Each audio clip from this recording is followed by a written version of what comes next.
वर्ष 1986 में जितेंद्र और रेखा की अभिनीत फिल्म सदा सुहागन तो हर किसी ने देखी ही होगी, जिसमें एक पति पत्नी के आपसी प्रेम और वफादारी की मिसाल दी गई है। फिल्म के अंत में पति पत्नी का एक साथ स्वर्ग सिधारना फिल्म का चरमोत्कर्ष होता है और फिर वही पंक्तियां गाई जाती है, लाखों में से कोई एक सदा सुहागन रहती है। बात भी सही है, ऐसे उदाहरण बिरले ही देखे जाते हैं जब पति पत्नी दोनों का निधन एक ही दिन हो।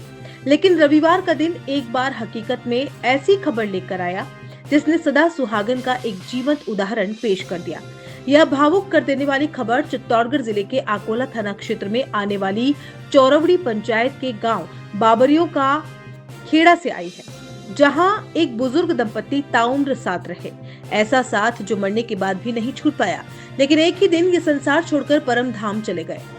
यह कोई एक्सीडेंटल घटना नहीं, यह ईश्वर द्वारा प्रदत्त सामान्य मृत्यु है, जिसमें बुजुर्ग दंपत्ति करीब 85 से 90 वर्ष के थे। बाबरिया खेड़ा निवासी हरिराम जाट जो अस्वस्थ थे और इनका उदयपुर में उपचार चल रहा था। इस दौरान उनकी मृत्यु हो जाने पर इनको गांव बाबरियों का खेड़ा लाया गया। गांव में उनके अंतिम संस्कार की तैयारियां चल ही रही थी। इसी दौरान ही उनकी पत्नी राधाबाई जाट ने भी दम तोड़ दिया। आपको बता दें कि राधाबाई भी पिछले कई दिनों से बीमार चल रही थी और पति के निधन का आघात नहीं सहन कर पाई। दंपत्ति का एक ही दिन स्वर्गवास होना क्षेत्र में चर्चा का विषय बना हुआ है। इसके बाद ग्रामीणों ने पूरे विधि विधान से बैंड बाजे के साथ दोनों पति पत्नी को एक साथ अंतिम विदाई दी।